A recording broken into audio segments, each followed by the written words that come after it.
Close your eyes and picture it. A white picket fence, a freshly mowed lawn, a smiling father pulling into the driveway in a shiny new Chevrolet. Mom is inside, setting the dinner table, and two kids are tossing a baseball in the front yard. This wasn't just a moment. This was the moment, the ideal, the promise, the 1950s American dream brought to life in the quiet hum of the suburbs. Today, we'll explore the 10 features that defined suburban life in the 1950s.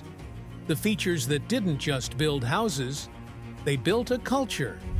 Before the 1950s, American homes often had formal rooms, separate kitchens, and steep staircases. But in the suburbs, a new kind of home took root: the ranch-style house. Single-story, low-pitched roofs, an open living space.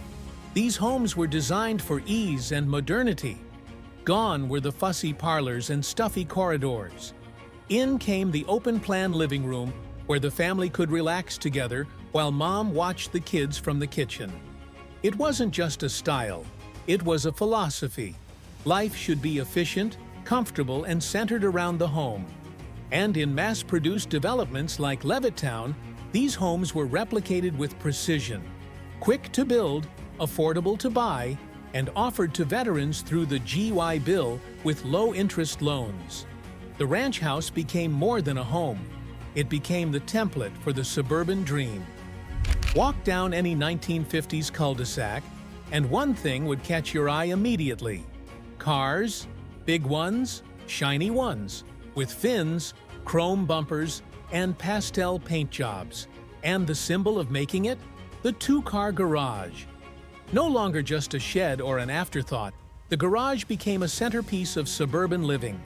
It housed not only the family vehicles, but also tools, lawn mowers, bikes, and Dad's sacred workbench. It was the American man's castle within the castle. As for the cars, they weren't just for commuting, they were for cruising. Sunday drives, trips to the drive-in theater, pulling up to the grocery store like a small-time celebrity. In a time before the internet, before constant digital connection, the car was freedom. And the garage was where that freedom slept at night. In the 1950s, the American front lawn wasn't just grass, it was a statement.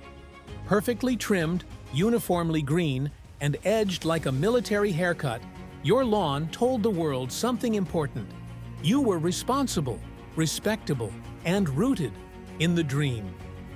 Lawn care became a weekend ritual. Fathers fired up their new gas-powered mowers, and children danced through sprinklers on summer afternoons. The suburban lawn became a national obsession and a subtle competition. The greener, the better. It was less about showing off and more about belonging.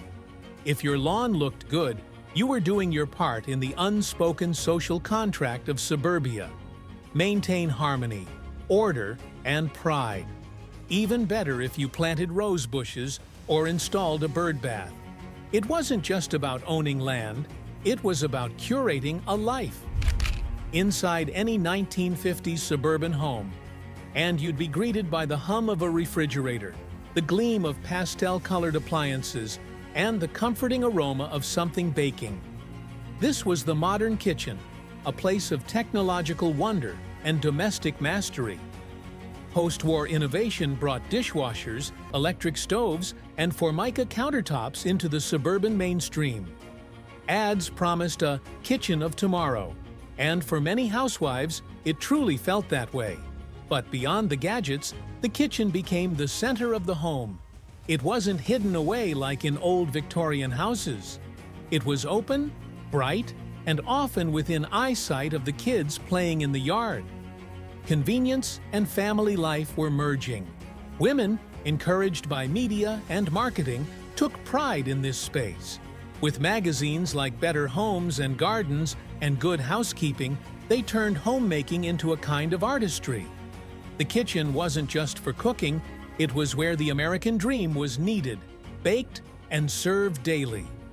As the sun dipped low and dads returned from work, something magical happened in suburban households. Everyone gathered in the living room, eyes fixed on a flickering screen. The television had arrived. By 1955, over half of American homes owned one. A box that connected people not just to shows, but to culture, news, and a shared national experience. Families watched I Love Lucy, The Ed Sullivan Show, and Leave It to Beaver together, often while balancing aluminum trays of TV dinners. Salisbury steak, mashed potatoes, and peas, all hot and ready in 30 minutes. It was futuristic. It was convenient. It was very 1950s. Furniture was arranged around the screen like an altar. The living room morphed from a formal parlor to an entertainment hub, the beating heart of suburban nights. Television didn't just change how families spent time. It changed how they saw the world. And Suburbia, beamed out across the airwaves, became both the stage and the star. In the 1950s, the garage wasn't just a place to park, it was a symbol of status, space, and freedom. As American families grew, so did their number of vehicles. The two-car garage became a fixture of suburban design, because one car was for Dad's commute, and the other? That was for Mom's errands, school runs, and Sunday drives.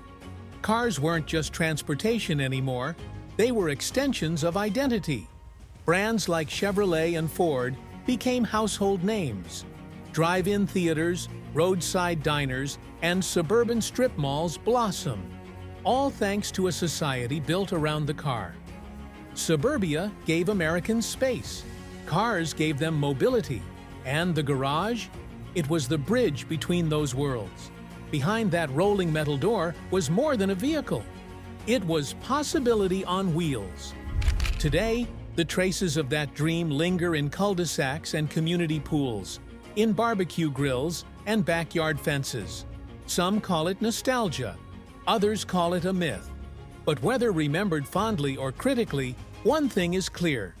The 1950s suburb wasn't just a place, it was an idea. One that changed America, house by house, lawn by lawn, and dream by dream.